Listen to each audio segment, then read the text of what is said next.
Bonsoir, c'est Patriote Niawa. Hier, M. Tidiane Thiam a fait cas d'un rapport d'une organisation américaine qui a effectué une visite en Côte d'Ivoire pour faire un travail concernant les élections à venir. Je peux vous dire que ce rapport est favorable non seulement à M. Tidiane Thiam, mais à l'opposition, car ce rapport accule le gouvernement ivoirien. Cette organisation qui s'appelle International, je lis en anglais, International Republican Institute, est une organisation à but non lucratif et n'est pas supposée être affiliée à un parti, mais en réalité, elle est affiliée au Parti républicain des États-Unis et elle est financée par le gouvernement américain. Il y a une autre organisation équivalente qui est affiliée au Parti républicain, India National Democratic Institute, qui est aussi financée par le gouvernement américain. La première organisation était en Côte d'Ivoire, mais cette organisation, ce qui est intéressant sur ce rapport que je m'apprête à vous lire. Félicitations à M. Tidiane Thiam, parce que on voit que sa tournée aux États-Unis a porté. Le fait même qu'une organisation financée par le gouvernement américain fait un rapport défavorable au gouvernement en présence et favorable à l'opposition est un travail à applaudir. Félicitations à M. Tidiane Thiam. Voilà le rapport. Je le lis. Je ne sais pas si je vais le lire en entier, mais je vais essayer de le faire. Voilà. Conclusion et recommandations. Mission d'évaluation préélectorale de l'International Republican Institute en Côte d'Ivoire. Résumé.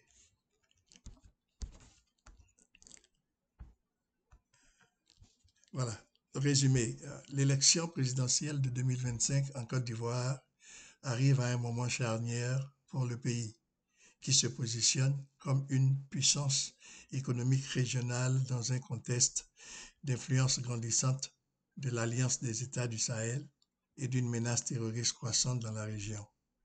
Le peuple ivoirien aspire à un processus électoral pacifique et transparent qui maintienne la stabilité, mais beaucoup craignent une répétition des violences qui ont marqué les cycles électoraux précédents et fait de nombreuses victimes. Afin de démontrer le soutien international à un processus électoral crédible, l'International Republican Institute, IRI en français, IRI en anglais, a déployé une mission d'évaluation préélectorale en Côte d'Ivoire du 22 au 26 septembre 1925. La mission était dirigée par une délégation d'experts qui ont évalué l'environnement électoral avant l'élection présidentielle du 25 octobre.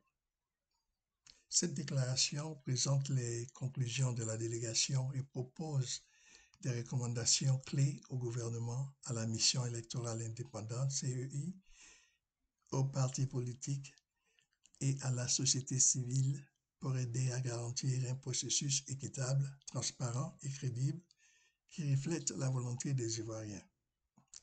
Cette délégation de haut niveau était conduite par le président de l'IRI, M. Daniel Twining, Dr Daniel Twining, excusez-moi, et Mme Dana White, membre du conseil d'administration de l'IRI, de l'International Republican Institute, qui sont arrivés à Abidjan le 22 septembre et ont rencontré plus de 70 parties prenantes, dont des représentants de la CEI, du Conseil constitutionnel, du ministère de l'Intérieur et de la Sécurité, des partis politiques et des organisations de la société civile de tout le spectre politique ivoirien.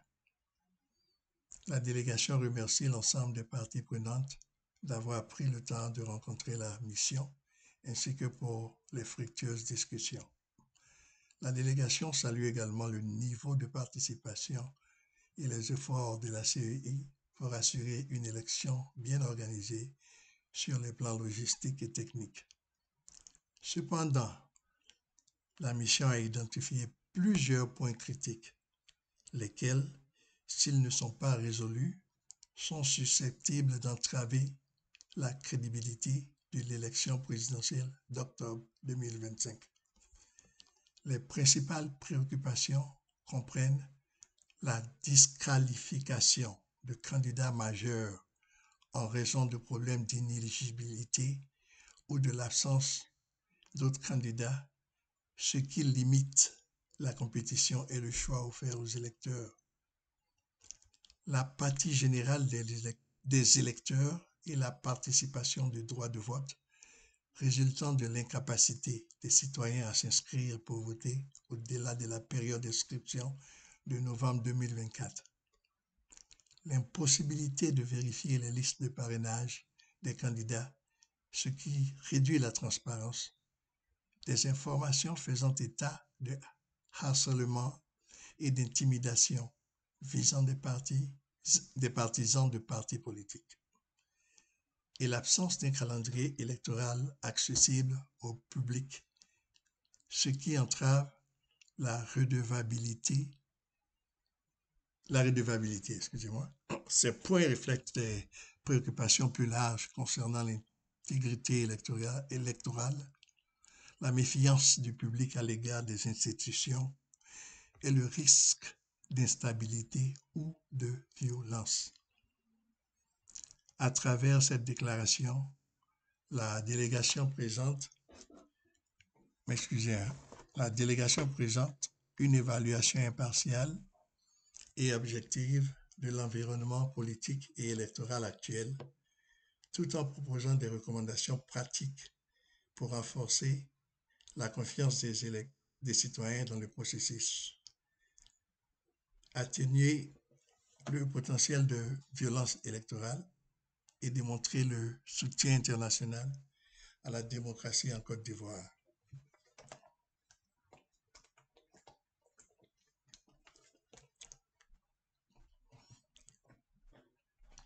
La délégation espère que les autorités électorales et les partis politiques prendront pleinement en compte des conclusions et des recommandations formulées par cette déclaration à l'approche de l'élection d'octobre 2025. Bon, voilà, je vais essayer de lire le reste. Deuxième partie, méthodologie. L'International Republican Institute est une organisation à but non lucratif et non partisane, promouvant la démocratie et la liberté dans le monde. L'International Republican Institute a déployé une équipe d'experts pour évaluer les conditions entourant les prochaines élections électorales dans les partis.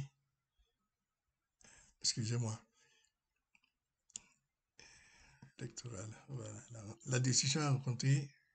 Là, il a déployé une équipe d'experts pour évaluer les conditions entourant les prochaines élections en Côte d'Ivoire. La délégation a rencontré plus de 70 parties prenantes, dont les autorités électorales, des partis politiques et des membres de la société civile, afin d'évaluer les environnements politiques, juridiques et sécuritaires pour des élections crédibles.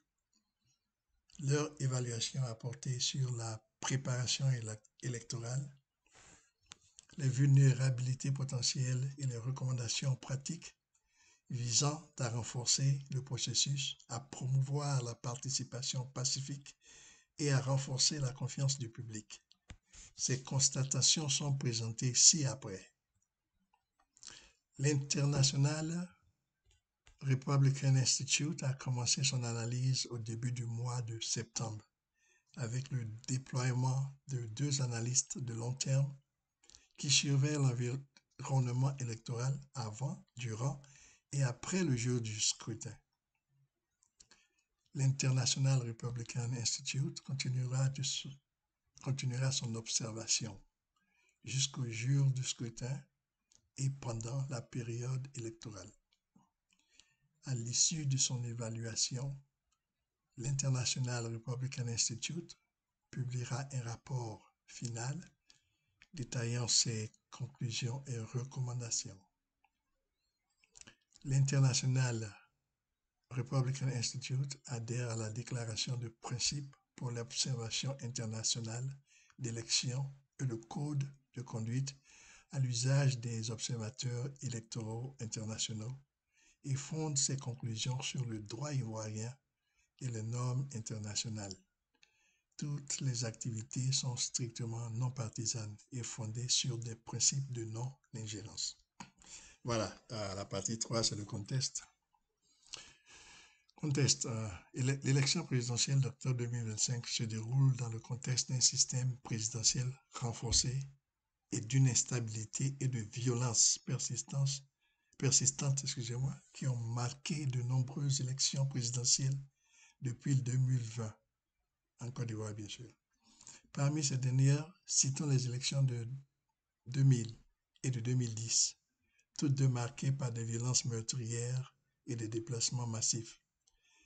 L'élection de 2020, boycottée par les partis d'opposition, a vu le président Ouattara obtenir un troisième mandat dans un contexte de violence et de controverse sur l'interprétation de la limitation du nombre de mandats à la suite de l'adoption d'une nouvelle constitution entrée en vigueur en 2016. Aujourd'hui, le président Ouattara, qui demeure le principal candidat, est soutenu par un appareil partisan bien doté et en ressources, brigue un quatrième mandat controversé. Alors que le Conseil constitutionnel a validé les candidatures de 5 candidats pour l'élection, plusieurs candidats majeurs des partis démocratiques de Côte d'Ivoire, Rassemblement démocratique africain, PDCI, RDA, Parti des peuples africains, Côte d'Ivoire, PPACI, et Front populaire ivoirien, FPI, partis qui représentent une partie importante de l'électorat, ont été disqualifiés pour diverses raisons, parmi lesquelles des exigences de nationalité légale, des parrainages insuffisants ou irréguliers qu'ils contestent, que les partis en question contestent. Voilà, on parle de PDCI, PPACI et les FPI bien sûr. Et des condamnations judiciaires antérieures. Les candidats et les partis lésés n'ont pas été en mesure de contester leur disqualification car il n'existe pas de procédure d'appel de décision du Conseil constitutionnel. Cela dit, conformément à l'article 56 du Code électoral, les candidats disposaient d'un délai de 72 heures pour présenter leurs observations et réclamations après la publication par le Conseil constitutionnel de la liste provisoire des candidats. Bien qu'Abidjan reste plus calme que lors des périodes électorales précédentes, les informations faisant état d'arrestations que certains intervenants ont jugées arbitraires et l'inquiétude générale concernant l'instabilité historique autour des élections renforcent les craintes de troubles des parties prenantes. En août et septembre 2025, en réponse aux appels de partis d'opposition, des milliers d'Ivoiriens sont descendus dans les rues d'Abidjan pour protester contre la candidature du président Ouattara à un quatrième mandat et la disqualification de figures clés de l'opposition. Voilà, je mets l'accent encore là-dessus. La disqualification de figures clés de l'opposition. Les manifestants réclamaient la réintégration de ces candidats sur la liste des candidatures validées. La CEI est généralement considérée comme techniquement compétente, bien que certains acteurs la considèrent politisée. La structure actuelle de la commission exigée par le Code électoral est peut-être le résultat d'arrangements interpartis apportés à la CEI à 18 membres, bien que 16 siègent actuellement en raison de 2 démissions. Évidemment, la démission du PDCI et du PPACI. Ce n'est pas dans le rapport, c'est moi qui ajoute clarification. Par le biais de dialogue, les partis ont participé activement à la réforme passée de la commission. Néanmoins, les partis divergent sur la question de savoir si le plan convenu a été pleinement mis en œuvre. Alors que le processus d'inscription des électeurs qui s'est déroulé du 19 octobre au 19 novembre 2024 a ajouté 715 006 nouveaux électeurs, soit une augmentation de 8,92% par rapport au nombre précédent d'électeurs inscrits. Le nombre total d'électeurs inscrits reste nettement inférieur à la population éligible estimée. Bien que le paysage informationnel soit généralement robuste, il demeure fortement polarisé. Les contenus déformés et les rhétoriques incendiaires sur les réseaux sociaux compromettent la compréhension du processus électoral par le public, en particulier parmi les personnes peu instruites.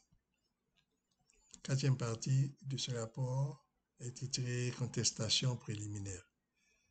Bon, je ne sais pas si je vais tout lire. Bon, je lis cette quatrième partie. Sur la base de son évaluation et de l'environnement préélectoral, la délégation a identifié 5 principaux sujets de préoccupation. Bon, ça c'est très important. Compétition politique et choix des électeurs limités en raison de la disqualification des principaux candidats et de l'absence d'autres candidats. L'apathie et la privation de droit de vote, en particulier chez les électeurs nouvellement éligibles, qui ne peuvent pas participer en raison de la période d'inscription sur les listes électorales en novembre 2024. Le manque de transparence dans le processus de parrainage des candidats, qui ne peut pas être audité, alimente les soupçons de manipulation.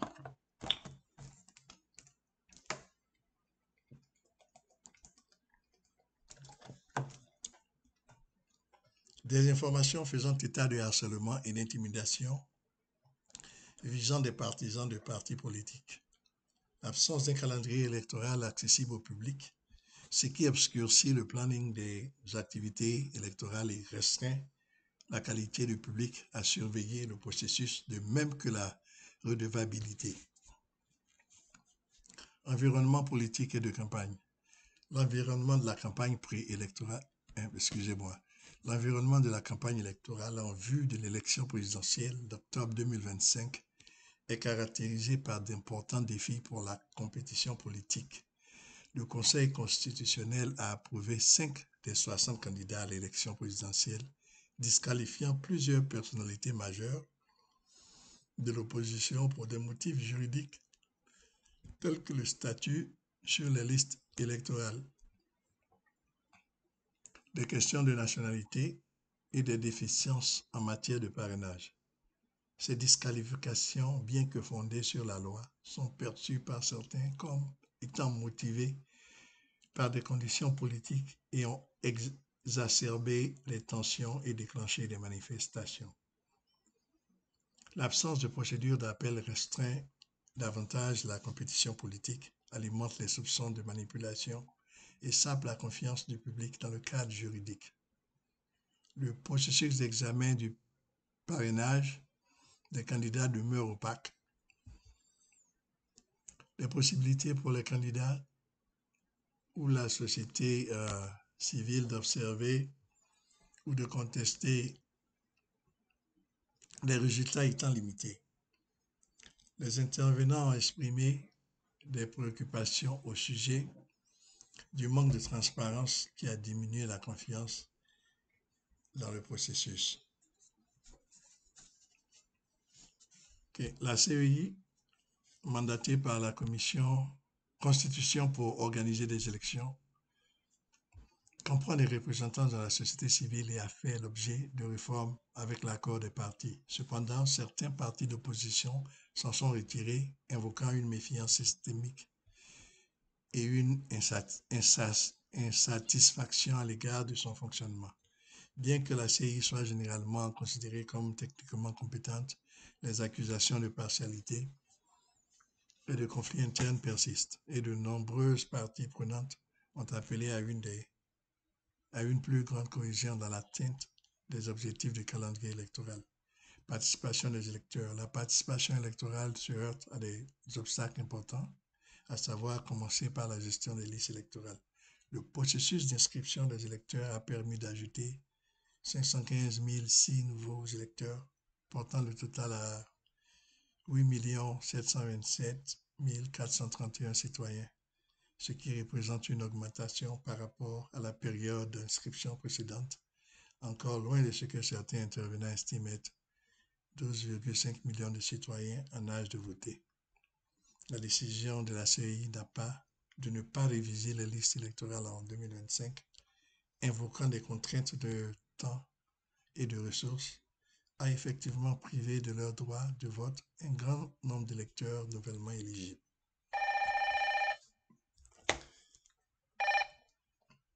Le taux de participation au processus d'inscription sur les listes électorales a été inférieur aux attentes, probablement en raison de l'apathie des électeurs et de problèmes structurels tels que l'absence de carte nationale d'identité ou de certificat de naissance.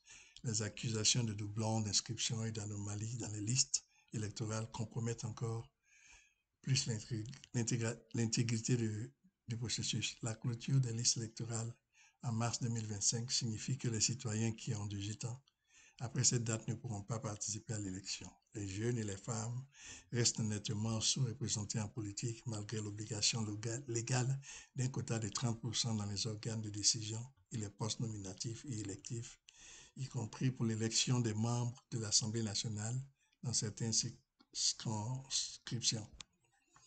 Il convient de féliciter la CEE pour ses efforts visant à numériser le processus de vérification des inscriptions, mais seulement 65% des Ivoiriens ont accès à l'Internet, ce qui complique la possibilité de vérification pour beaucoup, en particulier dans les zones rurales.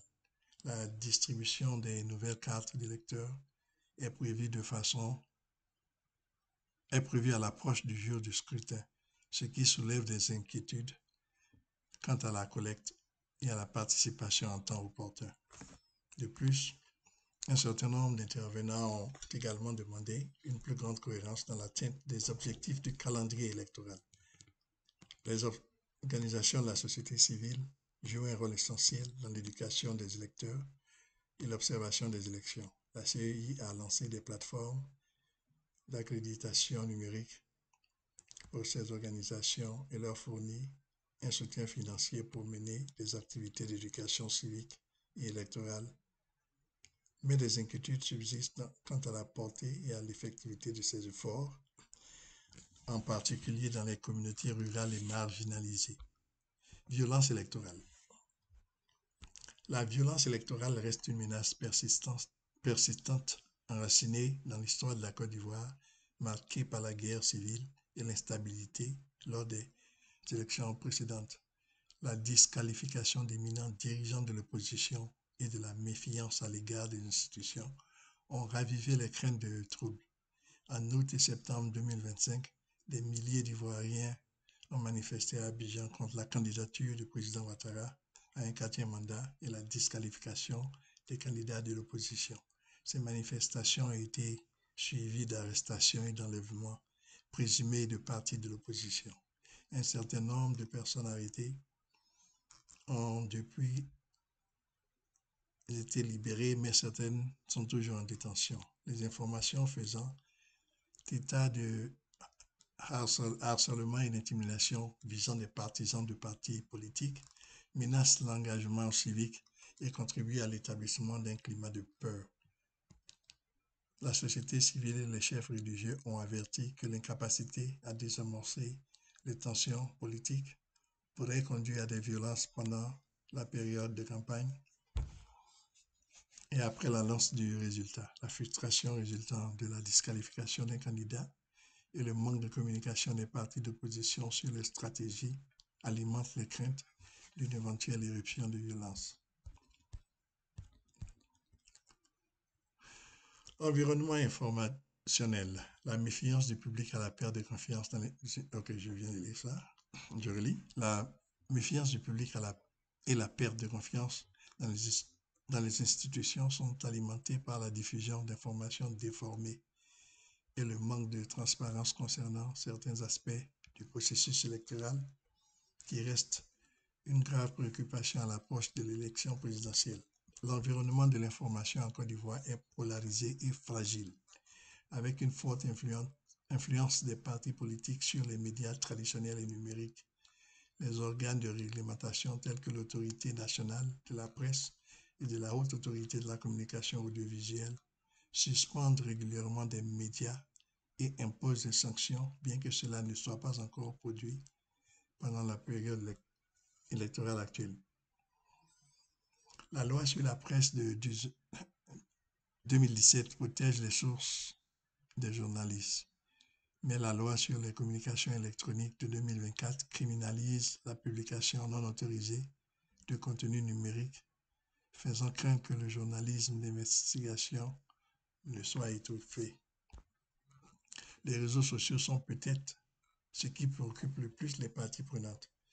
Elle signale que les faux récits, y compris le contenu généré par l'intelligence artificielle, prolifèrent sur les réseaux sociaux, exacerbés par une faible culture numérique et une influence étrangère pernicieuse, en particulier de la part de l'AES et peut-être des réseaux liés à la Russie. Bon. Le gouvernement a lancé des campagnes pour faire face à la menace numérique, mais les tensions externes avec les voisins sahéliens continuent de compliquer l'espace numérique. Les menaces contre les journalistes se sont intensifiées avec des incidents de harcèlement, d'arrestation et d'expulsion, ce qui fait passer le classement international de la liberté de la presse en Côte d'Ivoire de la 53e à la 64e place dans le classement 2025 de la presse établi par Reporters sans frontières. Bon, voilà les recommandations qu'ils font. Recommandations, ça c'est la partie 5 du rapport. Dans un esprit de coopération internationale et de soutien au développement démocratique, la mission formule les recommandations suivantes pour renforcer la transparence et la crédibilité du processus électoral. L'International Republican Institute reconnaît le fait qu'il ne sera peut-être pas possible de mettre en œuvre certaines des recommandations formulées dans ses conclusions avant le jour du scrutin et reconnaît que l'ampleur des défis auxquels est confronté le processus électoral en Côte d'Ivoire nécessitera un effort de réforme soutenu au fil du temps. Néanmoins, le gouvernement ivoirien devrait s'efforcer de mettre en œuvre les recommandations réalisables à court terme, tout en élaborant de manière proactive des plans pour aborder des réformes à plus long terme et jeter les bases d'élections crédibles, représentatives à l'avenir. Avant l'élection, bon, ça c'est les recommandations qu'ils font avant et après. Ce qui m'intéresse, c'est la partie avant les élections.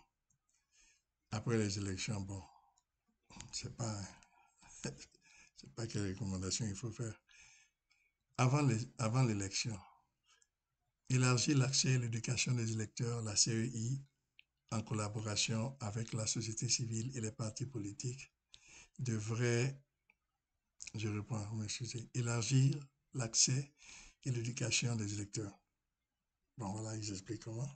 La CEI, en collaboration avec la société civile et les partis politiques, devrait intensifier ses efforts d'éducation des électeurs et d'éducation civique en mettant l'accent sur la distribution rapide et équitable des cartes d'inscription des électeurs et des informations sur le processus électoral. S'abstenir de tout discours et de toute conduite électorale préjudiciable. Tous les acteurs politiques doivent s'abstenir d'inciter ou d'approuver la violence contre leurs adversaires. Les partis devraient éviter les pratiques telles que l'achat de vote, la suppression des électeurs et la polarisation ethnique qui risque d'intimider davantage les électeurs et de saper la légitimité du processus. De plus, les partis devraient s'engager publiquement à autoriser les partis opposés à faire campagne dans leur bastion. Bon, je répète cette partie-là. Voilà, la recommandation que cette organisation fait est ceci.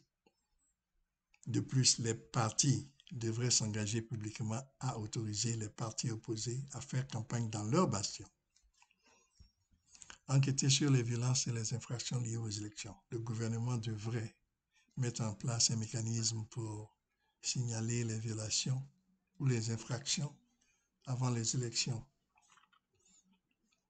en commençant par une ligne de signalement de la CEI. La CEI devrait avoir la capacité de saisir le pouvoir judiciaire de ces affaires afin de renforcer l'obligation de rendre des comptes et l'état de droit. Libérer les membres du parti détenu.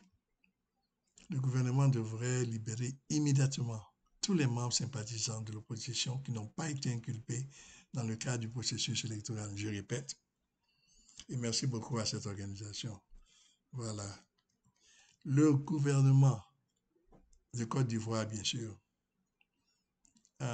dirigé par le président Alassane Ouattara, devrait libérer immédiatement tous les membres et sympathisants de l'opposition qui n'ont pas été inculpés dans le cadre du processus électoral.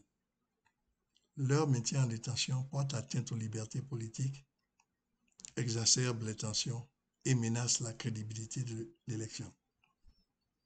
Lutter contre les fausses informations et promouvoir la culture numérique. Le gouvernement